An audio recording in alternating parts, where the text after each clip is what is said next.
keistimewaannya ada. Demikian juga dengan waktu. Maka waktu juga ada waktu-waktu yang istimewa. Salah satu waktu yang istimewa adalah bulan Ramadan. Kemudian berikutnya lagi ada 4 bulan yang disebut dengan bulan haram atau bulan yang dimuliakan oleh Allah SWT. Hari ini bertepatan dengan tanggal 26 Dzulhijjah 1446 Hijriah.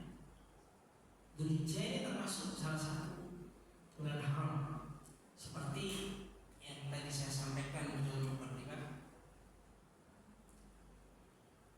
bahwa sesungguhnya inna syuhura indallahi 12 syahran fi kitabillah, bahwa Allah Subhanahu wa taala menciptakan dalam 1 tahun itu ada 12 bulan. Yauma khalaqas samawati wal ardh fiha arba'atun hurum, pada diciptakan langit dan bumi, di dalamnya dari 12 bulan itu ada 4 bulan yang dimuliakan oleh Allah Subhanahu wa taala. Seperti yang saya sampaikan tadi, ini adalah di luar Ramadan. Ramadan di situ banyak ya keistimewaannya. Nah, berikutnya adalah 4 bulan. 4 bulan ini adalah 3 bulan berurutan. Mungkin kita sekalian sudah hafal ya. Bulan yang berapa ini? Dzulqa'dah, Dzulhijjah, Muharram.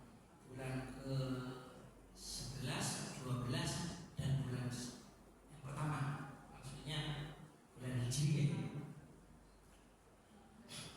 Nah, sekarang adalah bulan Dzulhijjah. Bulan Dzulhijjah termasuk arba'atun hurum. Lalu apa dikatakan di situ? Dzalika dinul qayyim fala tadrimu fihi anfusakum. Ini adalah agama yang lurus. Maka janganlah kalian mendolimi diri kalian sendiri. Apa itu yang dimaksud dengan mendolimi? Mendolimi itu, definisi dolim itu adalah menempatkan sesuatu tidak pada tempatnya. Jadi artinya bahwa ini adalah sesuatu perbuatan yang buruk, tetapi kita kerjakan, itu namanya dolim, sama dengan namanya maksiat. Kalau itu kita lakukan maka kita dosa. Tapi kalau itu kita tinggalkan, maksiat itu, maka kita mendapatkan pahala. Jadi ada ketaatan yang mendapatkan pahala, ada ketaatan juga yang jika kita tinggalkan dosa. Misalnya sholat wajib, ini adalah perintah dari Allah SWT yang kalau kita kerjakan kita dapat pahala, tapi kalau ditinggal kita dosa. Tapi kalau yang hukumnya sunnah tidak, ya, kalau kita kerjakan kita dapat pahala, kalau kita tinggalkan kita tidak mendapatkan dosa. Demikian juga maksiat. Apabila maksiat itu kita tinggalkan, kita dapat pahala. Tetapi apabila maksiat itu kita kerjakan, kita dapat dosa.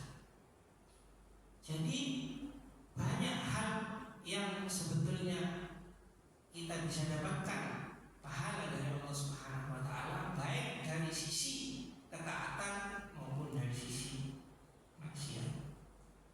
Nah, karena itu di dalam ayat tadi disampaikan bahwa pada bulan-bulan yang mulia ini jangan berbuat maksiat karena dosanya berlipat, bisa 2 kali lipat. Kemudian kalau kita melaksanakan amalan kebaikan taat kepada Allah dilipatkan juga. Ya.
sampaikan sebetulnya ada beberapa, yaitu adalah menuntut ilmu.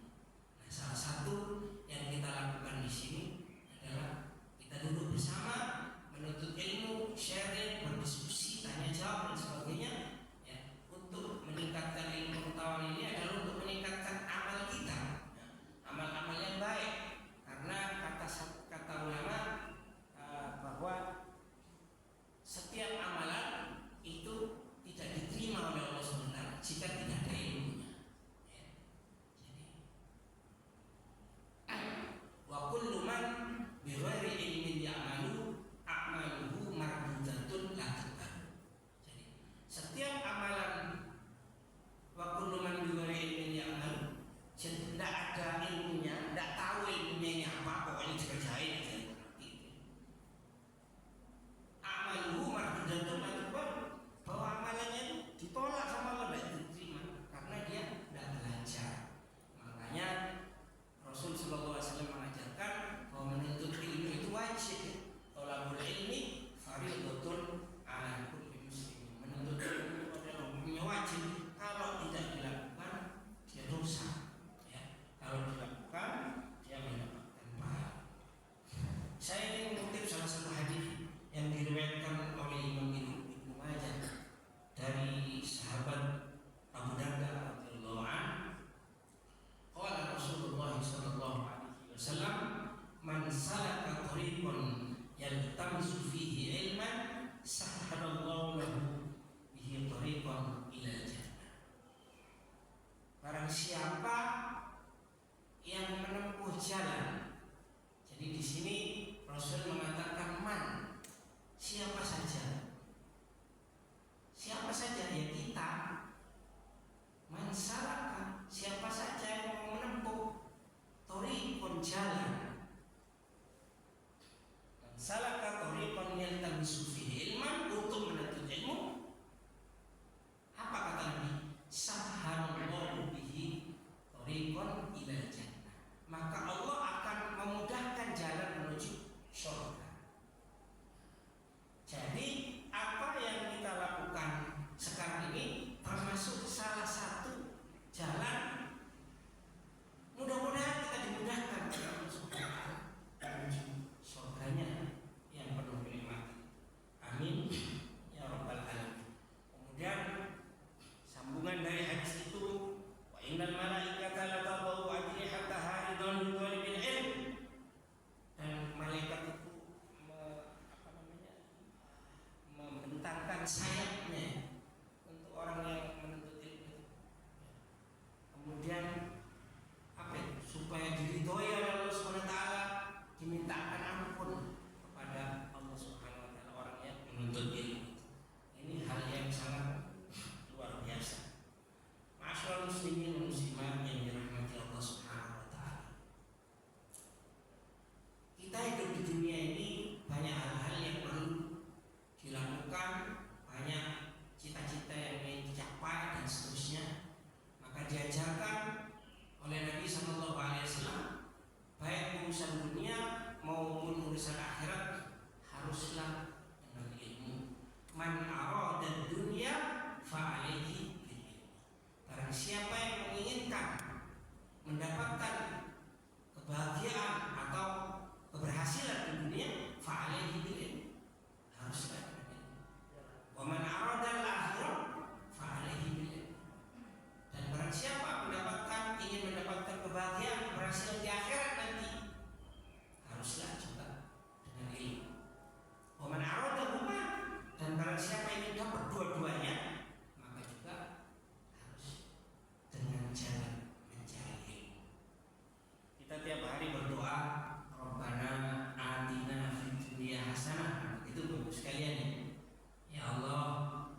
bersabda, la yazalu rajul aliman ma talaba ilma fa idza dhanna annahu qad alima faqad jahula.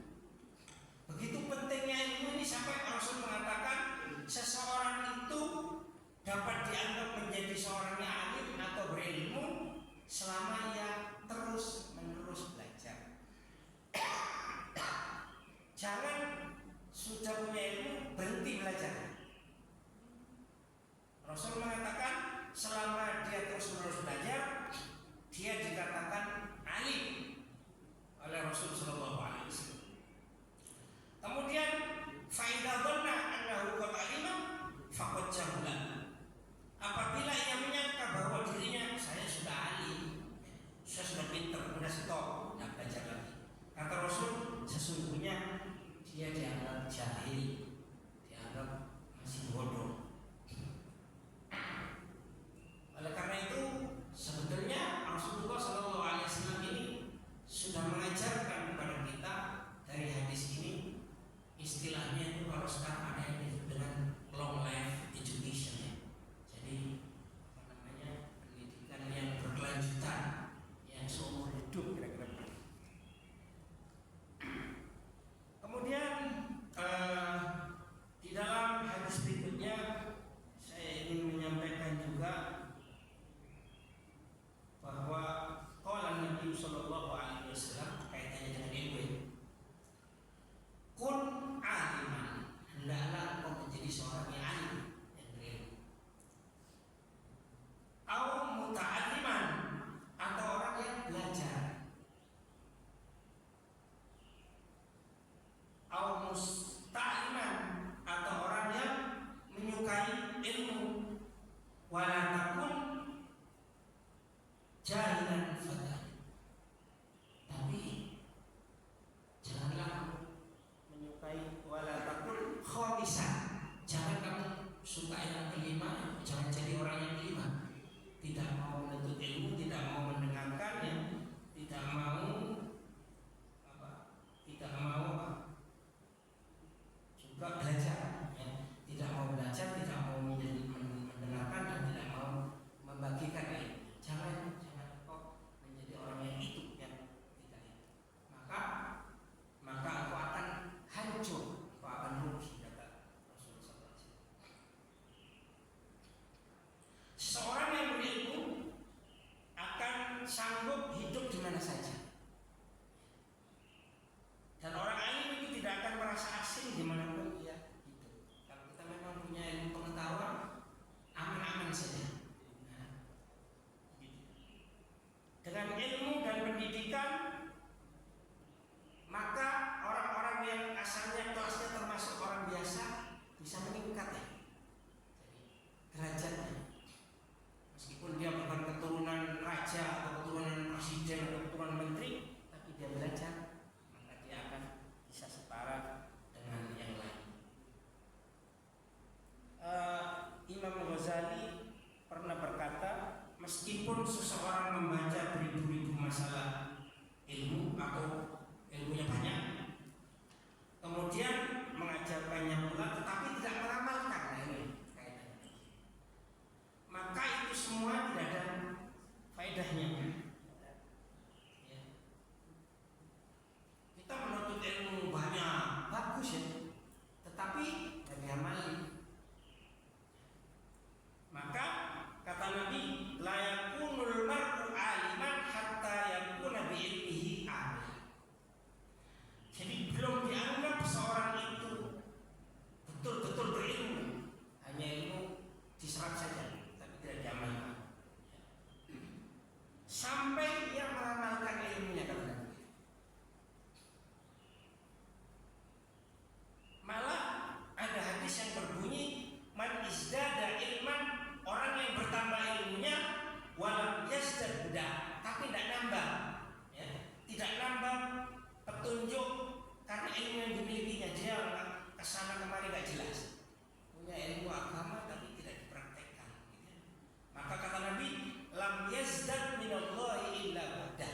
Jadi artinya dia bukan akan semakin dekat sama Allah Ta'ala, tapi tambah jauh. Ini risikonya. Jadi menuntut ilmu itu wajib dan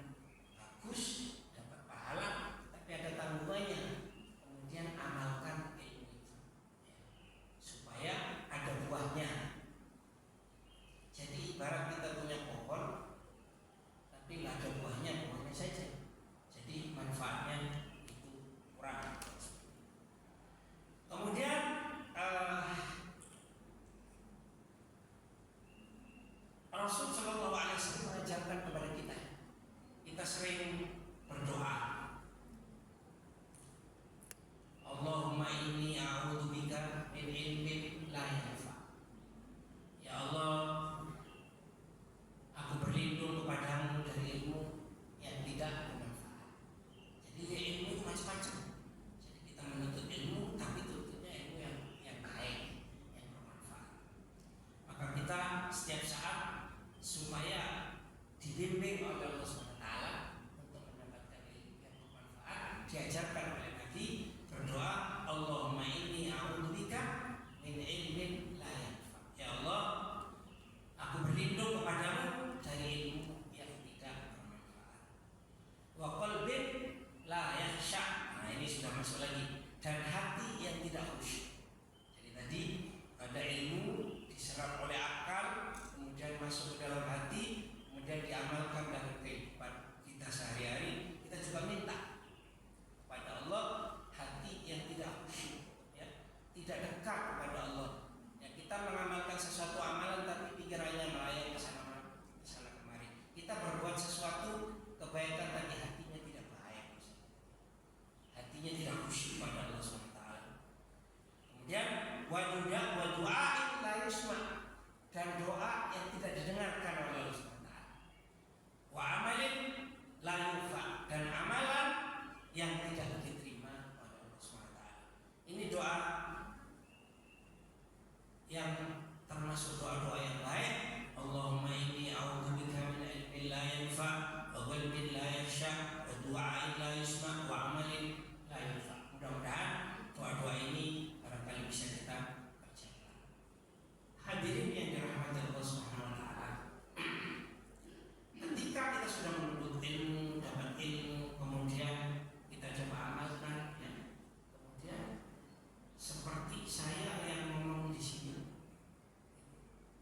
sebetulnya belajar ilmu, membaca ilmu, kemudian menyampaikan kepada orang lain, sebetulnya ada konsekuensinya. Kata Quran, a'udzubillahi minasyaitonir rajim, kabura maqtan indallah an taqulu ma la taf'alun. Allah itu sangat benci kepada orang siapa yang mengatakan sesuatu tapi dia tidak mengerjakan. Jadi kita ini ngurus sesuatu perjuangan ini, padahal kita tidak berbeda dengan itu. Kita sebenarnya dibenci oleh Allah SWT. Jadi juga bukan barang yang gampang, ya. Kita nasihatin orang, diri kita sendiri, ya harus dituntut untuk melaksanakan itu. Karena apa? Jika kita mengajak orang kepada kebaikan sementara kita sendiri tidak mengerjakannya, Allah tidak suka pada orang, benci. Kaburomaktan itu sangat benci banget pada orang, ya kan biasanya banyak, atau tidak sedikit lah orang yang ngomong ini ngomong itu tapi tidak dikerjain. Jangan begini tapi dia begini, ya. Jangan begitu tapi dia begitu, ya. Seperti itu. Jadi tidak sedikit orang yang seperti itu. Maka ini ancamannya adalah seperti itu. Kemudian di sini juga ingin saya sampaikan bahwa menghadiri majelis ilmu di masjid ini ada sesuatu yang utama. Bapak Ibu sekalian, menuntut ilmunya bagus, kemudian tempatnya juga tempatnya bagus. Selain sebagai tempat sholat, masjid juga berfungsi sebagai tempat untuk menggelar pengajian atau majelis ilmu. Kehadiran kita di majelis atau di masjid ini untuk menimba ilmu yang diajarkan di dalamnya akan menuai pahala, dan ini ada hal yang barangkali kita mungkin saking ikhlasnya sampai kita tidak buka hadis. Salah satu pahalanya adalah pahalanya setara dengan ibadah haji. Saya akan kutipkan satu hadis yang diriwayatkan oleh Imam Tabrani yang bunyinya, man ghada ilal masjid la yuridu illa an yata'allama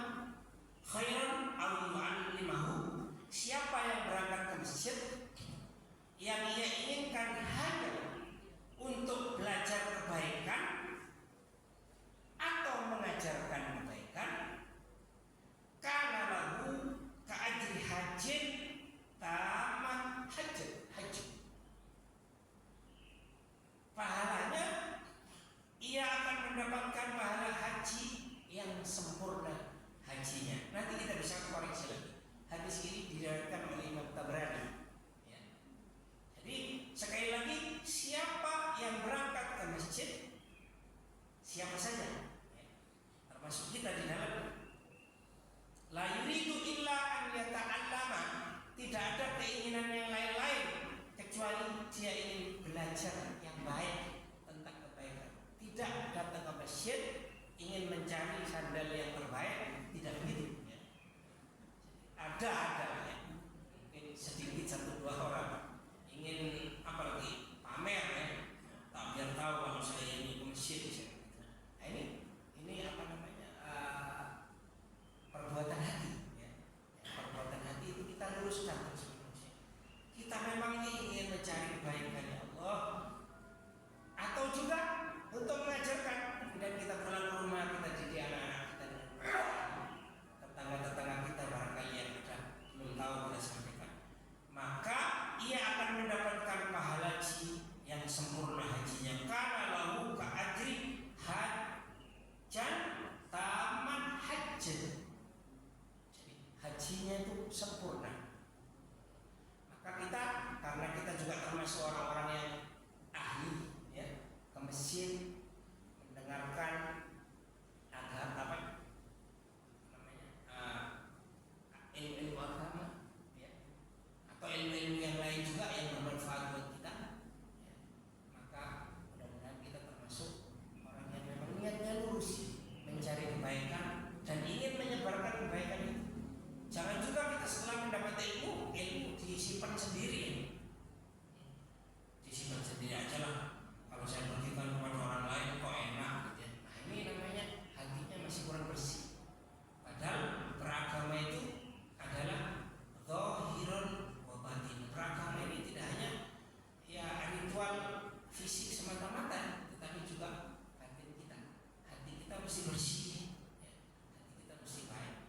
Makanya di dalam 1 bulan sekali sebetulnya saya sudah minta Ustaz di Kurnia untuk mengisi pengajian tentang bagaimana membersihkan hati. Cuman kelihatannya Ustaz di Kurnia mudah-mudahan bulan depan bisa, karena sekali lagi apa namanya ada car free day sehingga beliau nggak bisa pulang. Masyaallah muslimin dan muslimat, jamaah Masjid Al-Husain yang dirahmati Allah Subhanahu wa taala. Karena waktunya masih ada, saya ingin menyampaikan satu riwayat. Ada seorang sahabat Nabi yang namanya Jabir bin Abdillah Al-Ansari. Jadi ini satu contoh. Dia pernah menempuh satu perjalanan yang sangat jauh sampai 1 bulan lamanya. Perjalanan itu dilakukan. Hanya ngapain? Hanya untuk bertemu dengan sahabatnya namanya Abdullah bin Unais. Dia ingin mendengar satu hadis yang telah didengarnya dari Nabi Sallallahu Alaihi Wasallam. Seperti ini. Ini sama-sama sahabat. Sama-sama sahabat. Kemudian sahabat Jabir sampai membeli seekor unta untuk bisa berangkat ke negeri Syam. Kemudian sesampainya di sana Jabir berkata, datang assalamualaikum, ada penjaga rumahnya, katakan kepada sahabatku bahwa aku sudah berada di depan pintu rumahnya, tolong sampaikan. Jadi ini tata krama ya, ulun tiba-tiba nyeron. Saat berjumpa di sini diriwayatkan keduanya saling berpelukan. Lalu Jabir berkata, ada sebuah hadis yang sampai kepadaku dan hadis itu telah kau dengar dari Rasul Sallallahu Alaihi Wasallam mengenai hukum kisos. Hukum kisos itu membalas.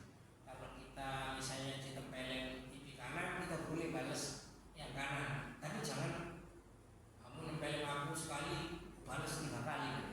Nah, seperti itu. Kisos itu hukumnya kalau ditempelin kanan, ya balas kanan. Tapi kalau kita memaafkan, ya tidak apa-apa, itu lebih baik. Itu namanya hukum kisos.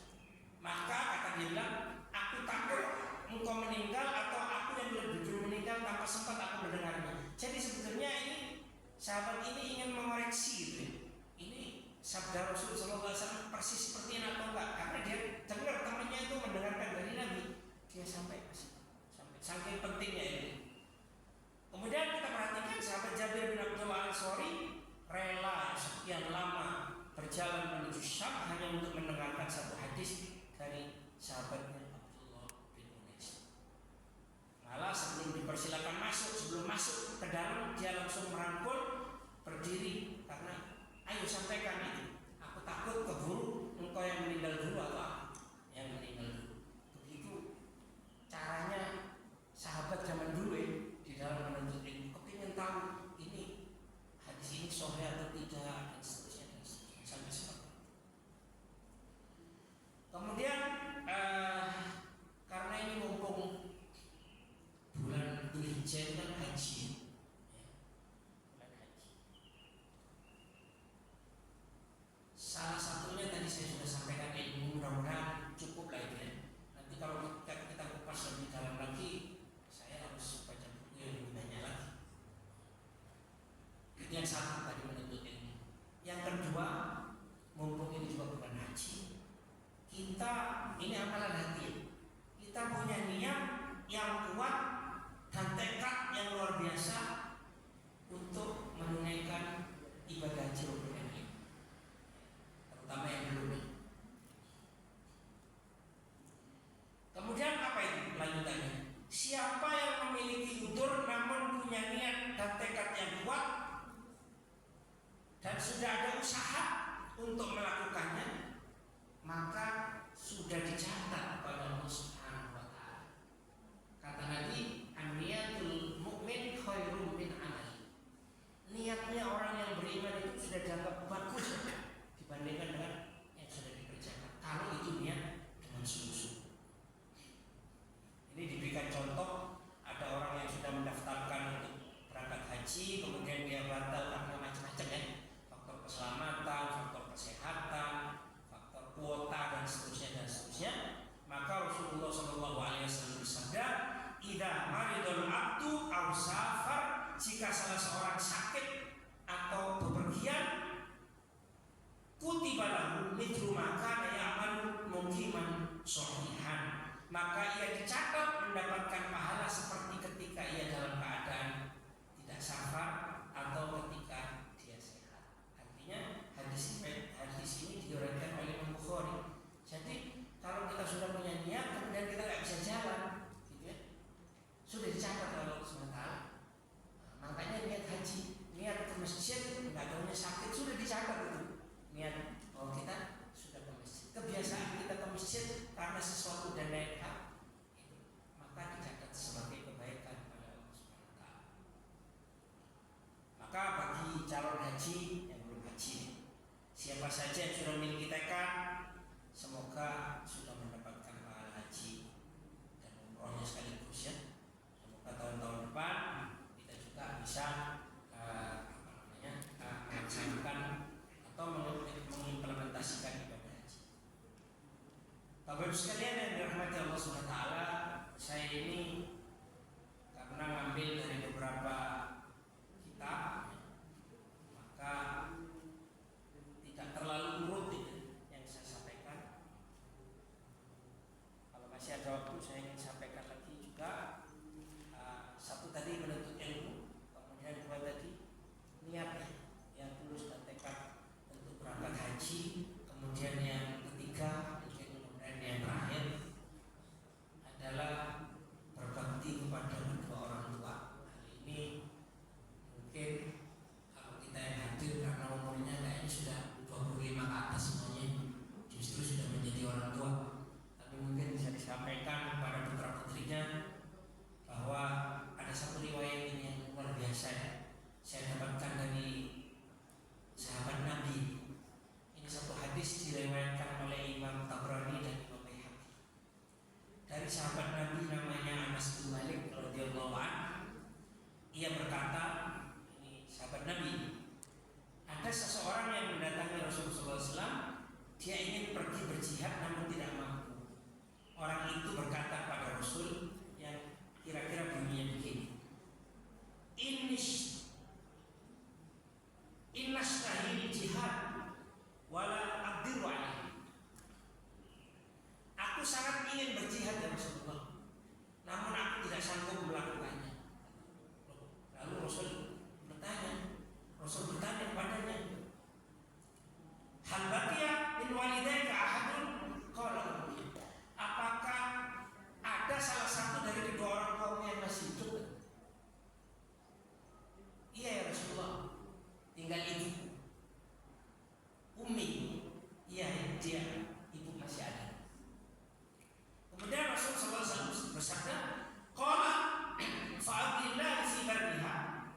fa'abdillah fi birriha fa idza fa'alta dzalik fa anta haji. Rasul kemudian berkata, bertakwalah kepada Allah dengan berbuat baik kepada ibu. Yang pertama dia bilang bertakwalah kepada Allah. Fa'abdillah fi birriha fa idza fa'alta dzalik, bertakwalah kepada Allah dan berbuat baik kepada ibumu. Jika engkau berbuat baik kepadanya, fa anta hajjun, ya kan? Maka statusmu seperti orang yang berhaji. Ditambah lagi di sini, wa mu'tamirun wa mujahidun. Kamu pahalanya seperti orang yang berhaji, seperti orang yang berumrah, seperti orang yang berjihad. Ini luar biasa. Hadis ini diriwayatkan oleh Imam Tabrani di dalam kitab Al-Awsat. Jadi luar biasa bahwa berbakti kepada orang tua itu sampai bisa kita tidak perlu berjihad kalau masih ada orang tua yang kita, di antara kedua orang tua kita salah satunya ada. Kemudian ada seorang tabi'in itu adalah sahabat. Kemudian setelah sahabat, zaman Nabi, zaman sahabat, kemudian tabi'in. Ada seorang tabi'in yang bernama Abi Burdah pernah menyampaikan sebuah kisah. Ada seorang pemuda yang berasal dari Yaman. Dia membawa ibunya di atas pundaknya untuk melaksanakan haji. Digendong. Sesampainya di kota Mekah, ia melaksanakan tawaf sambil menggendong ibunya. Kemudian setelah selesai tawaf, dalam keadaan menggendong ibunya, tiba-tiba sahabat Nabi lagi, Abdullah bin Umar radhiyallahu anhu menghampirinya. Sahabat Nabi ini heran, takjub. Siapa yang engkau gendong itu, wahai anak muda? Lalu pemuda itu menjawab, dia adalah ibuku yang aku bawa dari mulai rumahku di Yaman sampai sini, selalu berada di atas pundak. Apakah kau melihat bahwa aku telah membalas budinya dan terhitung telah berbakti kepadanya, wahai sahabat? Maka sahabat Abdullah bin Umar radhiyallahu anhu berkata, tidak, engkau belum bisa membalasnya. Masya Allah, bingung juga. Walaupun satu jeritan dari rasa sakit yang dirasakannya ketika dia melahirkan, rupanya memang luar biasa ya. Makanya disampaikan dalam Al-Quran, wa'budullaha wa la tusyriku bihi syai'an wa bil walidaini ihsana. Sembahlah Allah SWT dan jangan kau sekutukan. Yang nomor 2 setelah Allah, wa bil walidaini ihsana, dan kepada kedua orang tua engkau berbuat kebaikan. Ihsana itu bukan begini, karena itu ngasih makan aku, orang tua ngasih makan aku, ngasih makan dia, bukan itu saja, harus lebih dari itu yang disebutkan berbuat ihsan, berbuat kebaikan. Sampai seperti itu. Maka pengertian-pengertian seperti ini tidak bisa kita dapati kalau kita tidak belajar. Saya pun juga tidak bisa mendapatkan ini kalau saya tidak baca.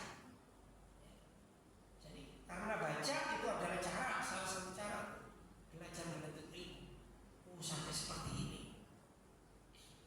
Ada kisah yang lain. Itu tadi sahabat sampai mengatakan, engkau nggak bisa balas apa-apa. Nanti ada satu doa yang diajarkan oleh ulama. Doa itu kalau kita doakan terus ya, itu setara dengan apa yang berbakti pada kedua orang tua. Cuman saya simpan di HP saya dari tadi WA-nya full, itu nggak bisa dibuka lagi. Saya nggak tahu gimana caranya. Dilanjutkan lagi, ada satu kisah dari salah satu cucu Nabi SAW, namanya Imam Ali Zainal Abidin. Imam Ali Zainal Abidin ini bin Husain, kemudian bin Ali bin Abi Thalib, istrinya Fatimah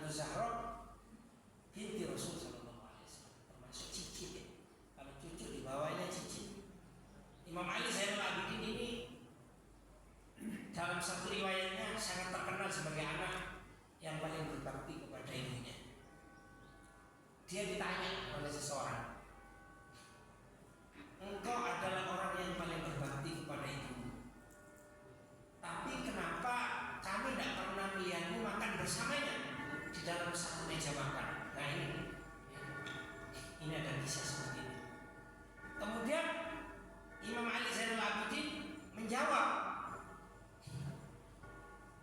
aku takut jika sampai mengambil salah satu makanan atau lauk pauk yang dihidangkan, sedangkan mata ibuku lebih dulu melihat untuk mengambilnya. Ini yang luar biasa ini. Maka dengan begitu aku terhitung telah berbuat durhaka padanya. Tetapi kita kayaknya susah untuk seperti ini. Tapi ini kejadian betul. Makanya termasuk menjadi seorang imam, menjadi kekasih Allah SWT, semakin meningkat ketakwaan kita, semakin kita merendah di sisi Allah SWT, maka semakin kita diberikan keistimewaan, keutamaan. Sampai seperti ini berbakti kepada orang tua. Kalau kita mungkin makannya tidak pernah merhatikan orang tua kita, dia senang yang mana, tidak ada, kita senang ini seperti itu. Sampai seperti itu ya. Jadi ulama ini adalah contoh ya, yang perlu kita ikuti.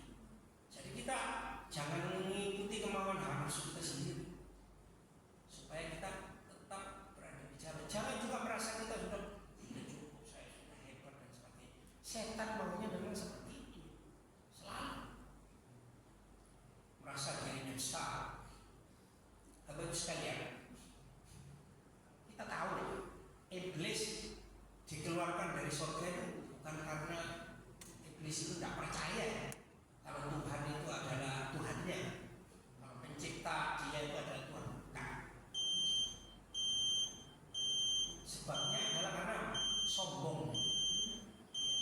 Sebetulnya iblis itu dikeluarkan dari surga karena sombong saja, bukan karena saya tidak percaya bahwa kamu Tuhan saya. Begitu. Disuruh sujud kepada Adam supaya ngikutin perintahnya. Nggak bilang, tidak bersedia, tidak mau. Dia bilang apa? Khalaqtani min narin wa khalaqtahu min tin. Ya Allah, aku kan dijadikan dari api, kalau dia kan dari tanah. Nah, itu kan namanya sombong.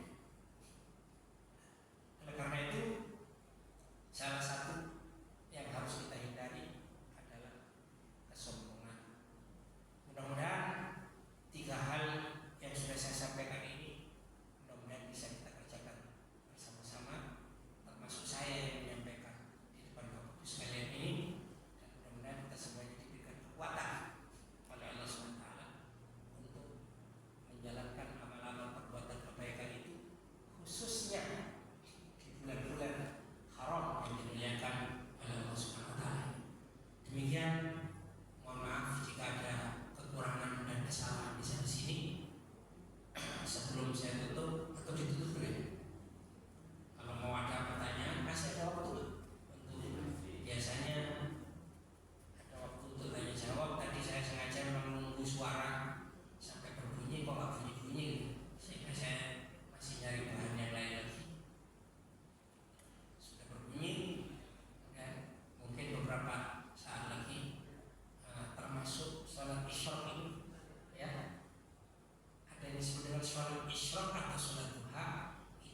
di rumah tidak ada penyataan, diajari, kita diskusikan. Dan yang paling penting lagi, kita minta kepada Allah SWT ya, supaya anak-anak kita dilindungi.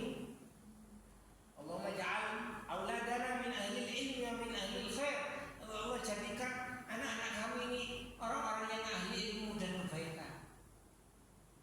Dan jangan kau jadikan jadi orang-orang yang berbuat kejahatan dan kejahatan. Karena sesungguhnya innaka ala kulli syai'in qadir, karena sesungguhnya engkau maha berkuasa atas segala sesuatu. Boleh jadi orang yang seperti itu mengungkapkan sesuatu yang barangkali menurut kita ya, menurut kita kan kelasnya orang menilai ilmu itu berbeda-beda ya. Kalau orang yang ngerti itu biasa. Kalau orang yang nggak ngerti, ini kok ngawur kan? Jadi itulah yang penting adalah diri kita menambah terus ilmu, menambah terus sampai kita tahu. Misalnya siapa itu lah, si A, si B yang ngomong ini ngomong itu, tenang aja kita dengarkan dulu apa dia punya maksud. Kalau yang kita bingung kita bisa nanya kepada orang lain dan seterusnya. Kira-kira seperti itu. Dan itu tidak bisa dihindari. Akan kita terima terus-menerus. Yang paling penting itu adalah kita jaga, ya, menjaga diri, menjaga keluarga kita. Ya ayyuhalladzina amanu qu anfusakum, wahai orang-orang yang beriman, jagalah dirimu, wa ahlikum naro, dan keluargamu dari api neraka. Tadi itu, kalau misalnya nanti setelah belajar filsafat kemudian ada ilmu yang nggak karu-karuan, saya kira enggak lah, ada yang baik juga. Cuman mungkin ya filsafat itu ilmu yang apa di awal ya, mencari kebenaran gitu. Nah, untuk level-level kita ini kan biasanya bagaimana mengamalkan ilmu kan gitu, bukan mencari kebenaran tuh, nanti takut nyasar-nyasar kan gitu. Nah, saya kira untuk orang yang belajar ya kita lihat di mana dia belajar. Kalau memang kita khawatir dia belajar di situ nggak bagus, ya sudah kita pindahkan ke yang lain. Yang penting itu begini, kita nggak bisa menghakimi orang lain karena ilmu kita dan ilmu mereka berbeda. Nggak bisa. Mungkin menurut kita dia jelek, padahal belum tentu. Bisa jadi menurut Allah karena dia punya niat apa? Kan ada satu kejadian, ada seseorang di situ, orang alim ya, di situ duduk di pinggir danau gitu. Dilihat di situ ada botol minuman keras, padahal dia tidak minum itu, tidak minum. Tapi orang, wah ini orang alim, ya kan? Kok begini? Akhirnya dituduh, kok minum arak dan seterusnya dan seterusnya. Adalah kisah seperti itu. Nanti mungkin dalam waktu yang lain bisa saya ceritakan. Intinya, marilah kita tetap menuntut ilmu, kemudian menjaga, ya, menjaga itu semuanya. Kalau sekarang ini semakin ruwet, ada ini ada itu, sudahlah, masukin telinga kiri, kalau bikin bingung keluarin telinga kanan. Jadi kalau ada pengajian atau nasihat atau apa yang menyebabkan diri kita tambah panas, tambah jadi orang beringas, jangan. Kata guru saya begini, kalau kamu ngaji ke satu tempat ya, kemudian pulang kamu merasa dingin, merasa ingin dekat sama Allah, itu bagus. Ya. Tapi kalau kamu ngaji di satu pengajian, kemudian kamu tambah ngamuk-ngamuk ya, tambah marah sana kemari, itu jangan diikuti, jangan ngaji di situ lagi.